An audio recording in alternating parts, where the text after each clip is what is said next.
It's time for episode 2 of the new season of the Battery Podcast from Siemens Digital Industries. I'm your moderator, Nick Finberg, with our host and expert on the battery industry, Puneet Sinha. We're back to finish up our conversation with the VP of Aerospace, Defense, and Marine Industries here at Siemens Digital Industries Software, Todd Tuthill. If you missed part 1, we covered the emergence of battery and aerospace industry cooperation for the creation of EVTOLs. But let's dive into the design process and safety considerations of electrifying the aerospace industry. In part 1, we talked a little bit about the challenge of charging heated batteries and the durability of these cells in high-stress applications. I'm curious if new cell architectures like solid state could help, because there's not a semi-aqueous solution that can contract, expand, and impregnate the more solid features of a cell. Yeah, so I will take this question, Nick.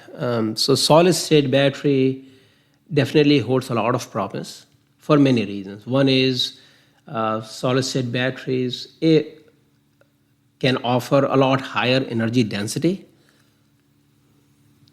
to battery that again unlocks batteries for mainstream air transportation, starting with EVTOL. But also the thing that you said, because the electrolyte in there is not liquid and is free of some of those volatile content in them, it can potentially offer, and I am underlining potentially, it can potentially offer more robustness from lifespan and longevity perspective and safety perspective. The reason I said potentially, because there is still a lot of work to be done.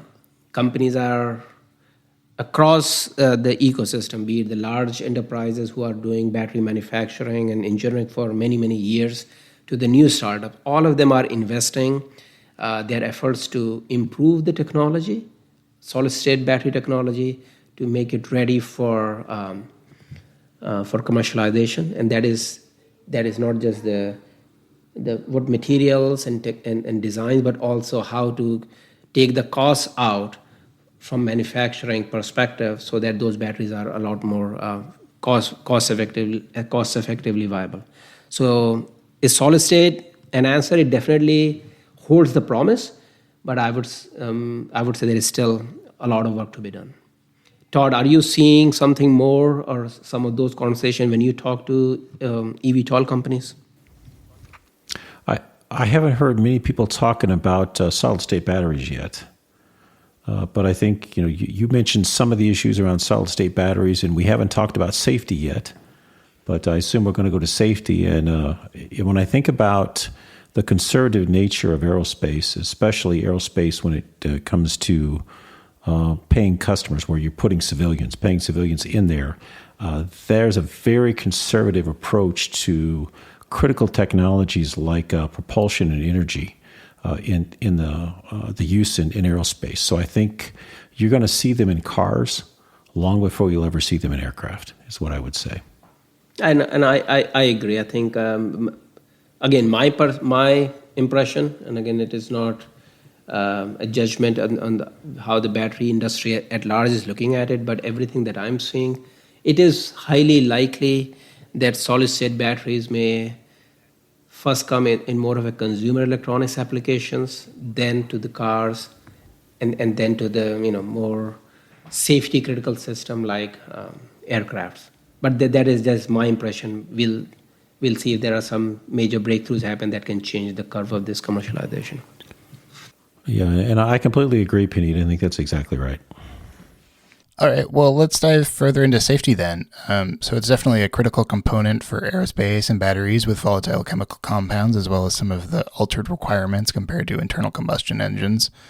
But I'm curious, how is this shift in risk assessments changing the safety systems included in these aircraft? Well, I guess I'll start there, and we'll talk about aircraft architecture at a high level. Again, one of the big differences, if you think about operating an electric car in an aircraft, is the failure state. And, again, if I'm driving down the highway, unless it's, very cold and I'm stranded and my engine dies, I'm going to pull off the side of the road. I can walk outside of my car and I'm okay. I may have to be rescued. Somebody's got to pick me up. I'm having a bad day, but I survive. If I'm 4,000 feet above Manhattan and all of a sudden the batteries on my air taxi stop, it's a really, really bad day. And I'm probably not going to survive the landing, and the people that I happen to hit down on the ground aren't either. So that drives a whole lot of design decisions when it comes to powering an aircraft with batteries. It's this idea of redundancy. I can't just have one set of batteries that could fail. I can't just have one wire that connects the battery to all of the rotors. I can't just have one rotor necessarily that could fail. I've got to have all those things in place to make this work. One of the other issues we alluded to it earlier is landing with spare capacity. If you think about a fossil fuel powered aircraft, it gets lighter as I burn the fuel. And in a battery, as I burn the power out of a battery, it doesn't get lighter. It weighs just as much when it lands as it did when it took off. You don't land. I can't land an aircraft safely with little power left. I've got to have some reserve. We're probably looking at 10 to 20% spare power in those batteries every time I land. And that becomes an issue of safety and redundancy too, to think about all those things, which just compounds the problem even more, that I'm landing with 20% power on my battery every time. It just reduces my range, reduces my ability to be profitable, but it's absolutely necessary when it comes to safety. And then you alluded to it about the chemical nature of a battery. A thermal runaway in a fire in an air taxi, that's devastating too.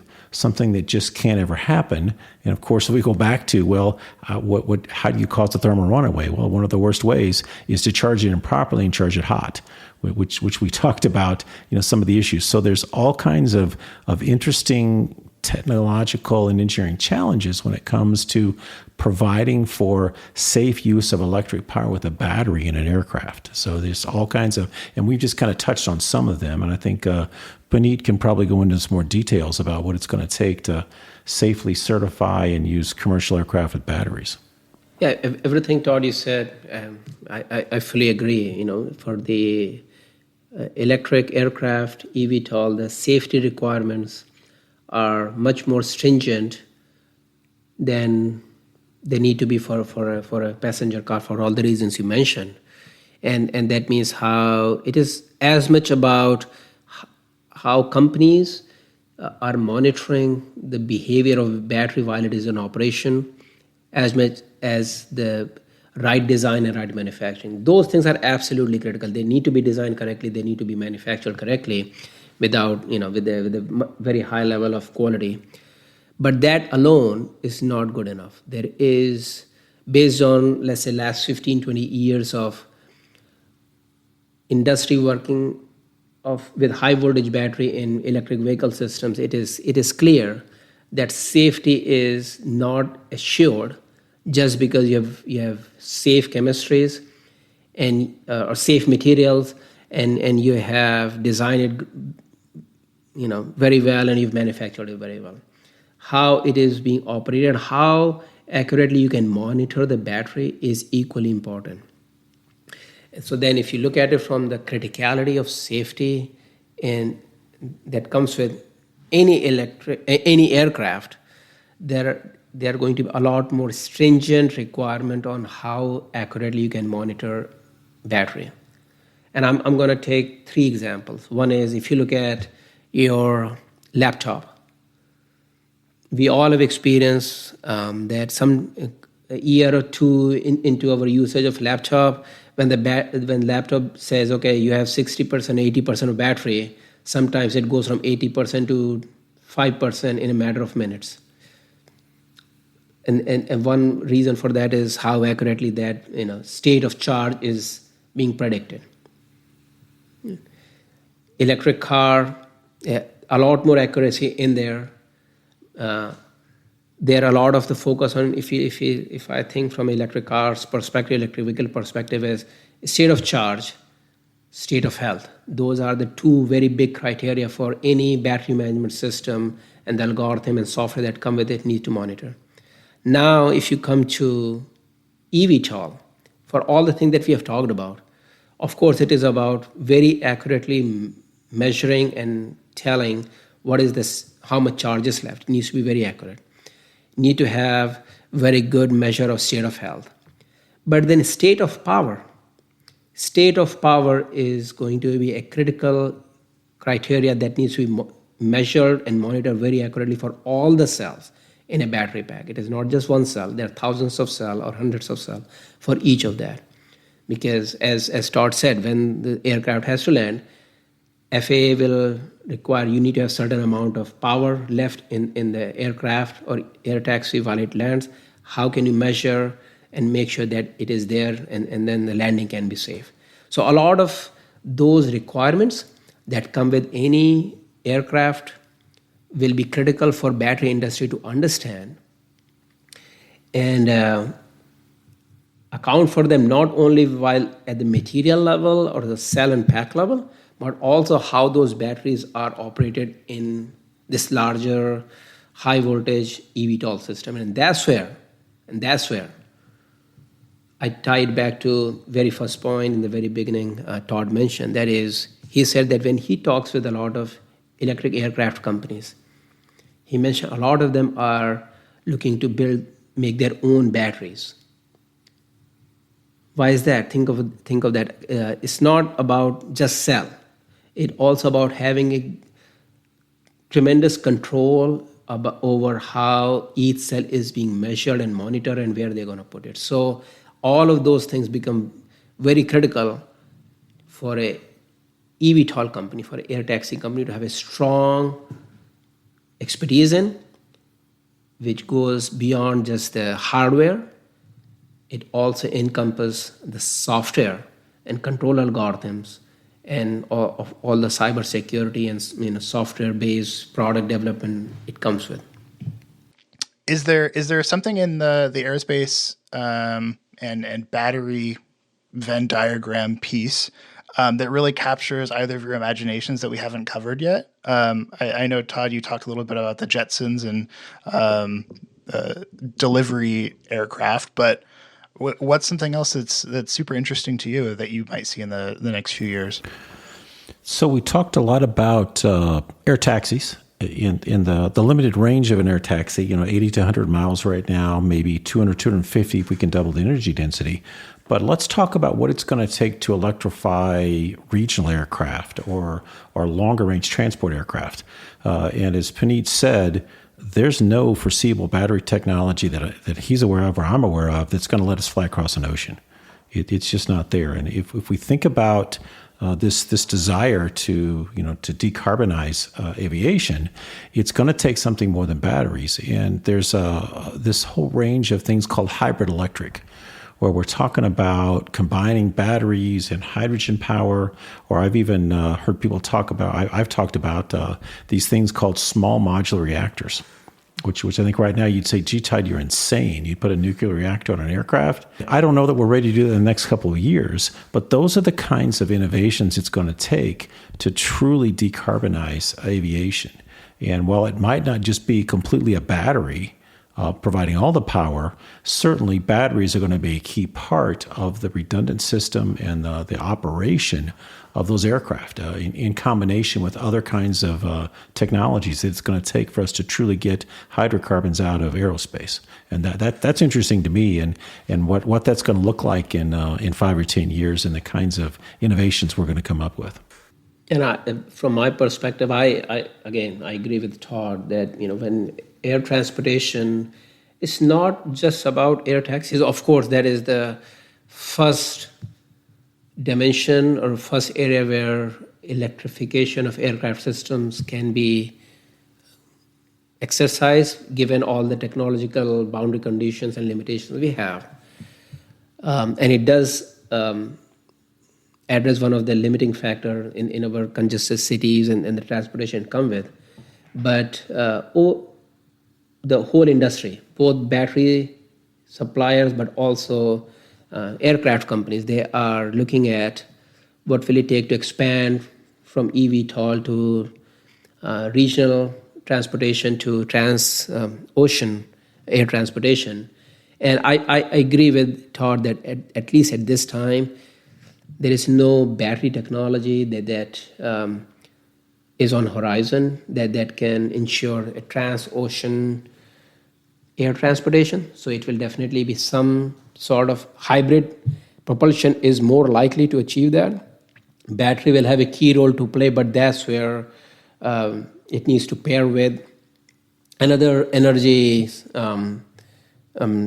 system, be it whether it's a hydrogen fuel cells, whether it's hydrogen combustion, or as Todd said, some kind of a small nuclear reactor. Those things are still to be explored, but everything that we talked about battery requirement, how that needs to be accounted for while designing battery, how they need to be integrated in a system of aircraft, and how they need to be managed while operation. They all those things apply to even large systems. Hence, I am looking forward to how companies learn and create new best practices of working with batteries in air taxis, and the experience and the learning that come out of it will definitely help to expand the electrification in larger aircraft systems. So our digital software solutions are heavily leveraged across aerospace, and battery is growing quite a bit. How are those solutions kind of helping the pursuit to build and commercialize battery powered aircraft for sustainable aviation? What are some of the kind of interesting workflows that you're seeing? First thing I think of, Nick, is I try to put myself in the place of this CEO or CTO of one of these air taxi OEMs, and they're going to a venture capitalist. They're saying, "Please invest in my company. It's worth the several hundred million, tens of millions you want to invest." And the venture capitalist says, "Okay, prove it." And if you think about all the problems that they're faced with, that they're up against in terms of battery technology and regulatory issues, they've really got to have it's got to be more than just a trust me. It's got to be, I've run detailed simulation. I've done multiple types of simulation with my power system, with my aerodynamics, with all things around air traffic control, with safety. I've done all of these studies, and here's the data I can show you that if I do these things in this way, this is a profitable venture. And it really, to me, a lot of these companies, they don't have the capacity or the option to build it and see if it works and put it into some kind of an operation. They can't build it physically. They need to build it digitally first. And that's really one of the key things that digital transformation allows them. They can make a lot of these decisions. They can optimize their designs, all aspects of their designs, from the power system to the aerodynamics to the traffic flow to how do I stick this vertiport thing on top of a parking garage, and where do I put it? How do I connect it to the normal air traffic system? You can do all that digitally now. And really simulate that and make a whole lot of mistakes digitally before you build it physically, and then take that data to your investors or to your potential customers and say, here's how you can use this technology to be profitable. And it's allowing us to do things in ways that just a few years ago we didn't have the ability to do, and that's all due to digital transformation. Yeah, so just to echo that point, Nick, if you look at both those industries, aerospace industries and battery industries, it's safe to say that Siemens is preferred technology solution provider for both those industries. And when I talk to CEOs, when Todd talked to CEOs, and when he and I were together last week, and over drinks and dinner, when we talk about battery-powered aircraft systems, or aircrafts in general, or batteries in general, there is a common theme of what executives of these companies are looking at. And if I put it in one sentence, it comes down to how can these companies explore new concepts, new what-if scenarios, from a system level to material level, from aircraft system to battery pack design to the kind of material they need to work with and what kind of software they need to work with, how they can explore all of that digitally, and accelerate their certification system, leveraging more virtual verification and whatnot. But then manifest all of those new innovation, new designs into manufacturing, and do it in a way that there is a continuous loop of, as the system go out in real world and they are operated, whatever the learnings from usage profiles on how overall aircraft, how the battery they are being operated and measured their performance, how that information can be fed back that can help companies to improve the design and manufacturing of next generation of those systems. And Siemens, we excel and have leadership in bringing that digital and real world together with our digital twin technology, with automation technology that we have in our automation technology, automation business unit, but also, and very importantly, with generative AI and data intelligence that sits on top of it to extract the right level of intelligence. And that's, according to me, is the key how both these industries are getting benefited by Siemens, and as the two industries come together in the pursuit of decarbonizing air travel and the new challenges and new opportunities that will open up, I'm sure with this core differentiation that Siemens brings will be the key to unleash the new possibilities. Thank you both for this great conversation, and thanks to the audience for tuning into this first discussion on Season 2 of the Battery Podcast. We have some great conversations planned, and we hope you continue to find these discussions valuable in understanding and evolving the battery industry. For more information, make sure to look through our previous episodes or navigate to our website, siemens.com/battery. See you next time.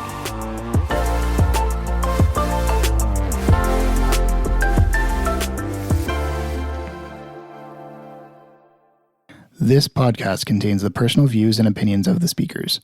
It is important to note that these opinions are solely those of the speakers and do not reflect the views or positions of Siemens, its management, its employees, or any entities the speakers may be affiliated with. Siemens as a company does not endorse any of these statements made in the podcast. Siemens bears no responsibility for ensuring the content's accuracy or verifying the statements made in this podcast.